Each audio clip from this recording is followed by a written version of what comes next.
The Luminaries Unveiled Show. Unmasking brilliance, spotlighting greatness. Welcome to the Luminaries Unveiled Show. On today's episode, we have a wonderful personality. She is the founder and executive vice chairperson of Poise Nigeria Limited, the first personality and image consultancy firm in Nigeria. She is the author of Nigeria's first and only etiquette handbook titled The Art of Refinement. And in the past 20 years, she has grown Poise Nigeria Limited into a group of 4 subsidiaries. Her passion to enhance the image of business executive has seen her spend the last 20 years equipping and grooming business executives with vital skills necessary in today's globalized and highly multicultural business environment. She is dedicated to preferring experts and unique strategies in protecting business and ideas, plus positioning image for corporate establishment. And today I present Mavi Sokia Isibor. You're welcome to the show, Ma. Thank you. What made you embark on the journey of Poise Nigeria? Well, you get to a stage in life where you start to question why you are alive, and you start to question the reason for your being. And I think I got to that stage, some people call it midlife crisis. I don't know whether that's it. But, once I turned 40, I knew that I needed something more for my life to be a bit more meaningful. Okay. And so I thought to myself, it took me a while, but then I realized that what I needed was something, to live after me. I needed legacy. I needed to leave a legacy in life. And so that was what set me on this journey, to impact lives, to change and make my mark in the sands of time, so that even if people don't remember me, they'll remember my work. What were the challenges that you faced being the pioneer in line of business? Okay, well, first of all, what I wanted to do, what I set out to do, did not exist in Nigeria in the first place. And then people,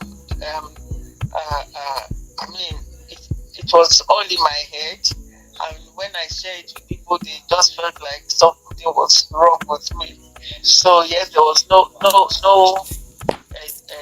soft skills industry like we know it today. So Poise pioneered the soft skill industry in Nigeria. Poise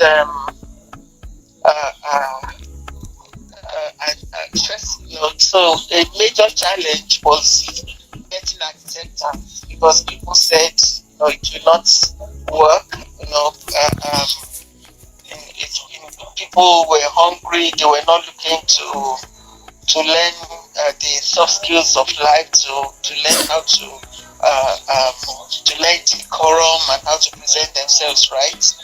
But that was where we went wrong, because Nigeria was hungry for at that time for a change in its reputation, for a better place on the global stage, and acceptance by global leaders, world leaders. So Poise came in handy at that time, and so we gained acceptance after a while.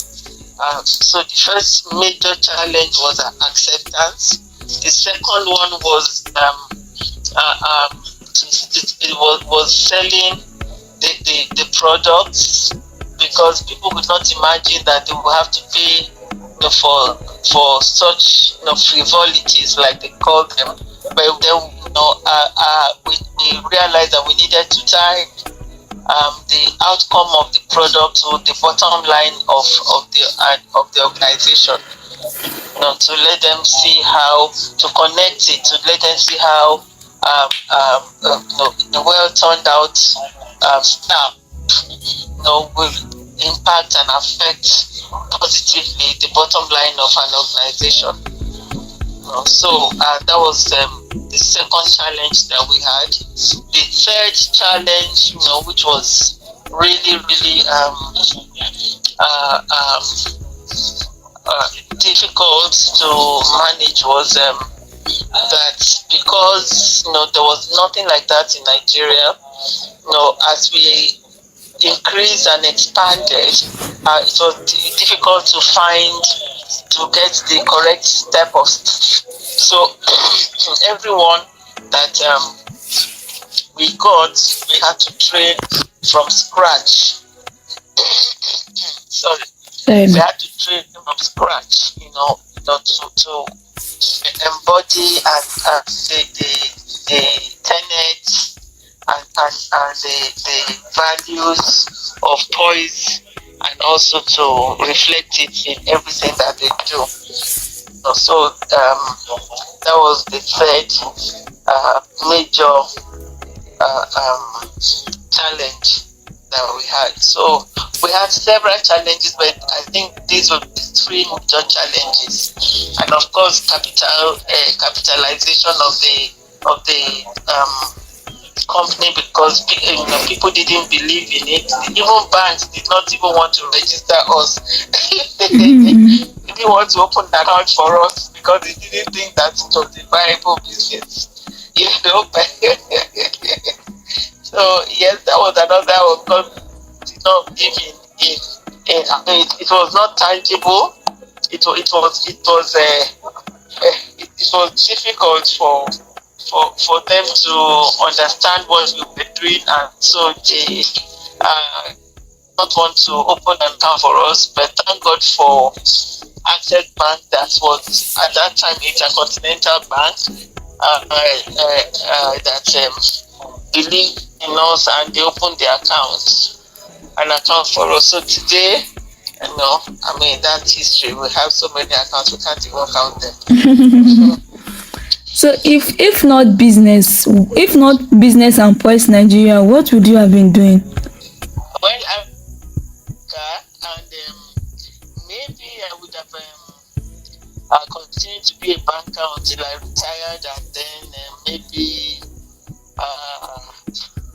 be a consultant in maybe the thing I love to do the most, while I was a banker, was managing relationships, marketing. Yes, maybe I would have been a consultant in this area.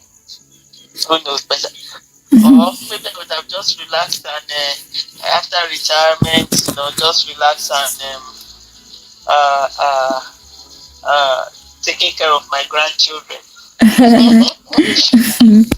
Having succeeded in business, how did you surmount the challenge?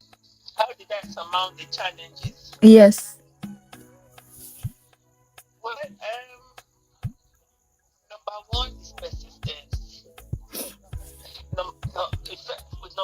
First of all, you need to believe in yourself. You need to believe in what you can see, because only you can see it. So the first thing towards surmounting all those challenges is to first of all believe in yourself, believe in what you can see, no one else can see, and believe that it's possible. And then number two, be persistent. If you fall, it doesn't mean that you're a failure. A failure is make you fall and you remain there. So when you try, one way it doesn't work, don't give up. Don't throw your hands in the air and give up. Instead, look for a different way to try the same thing that you did, because you believe that thing that you are doing is the right thing. Maybe you just haven't found the correct way to go about it. Okay. So that's persistence.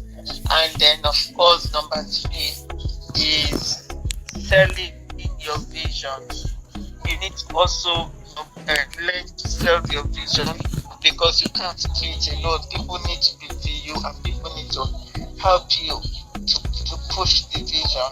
While you were building your company, you got to a point you have to choose between your career and your home. What would you have done? Well, that would have been really bad, isn't it? Because I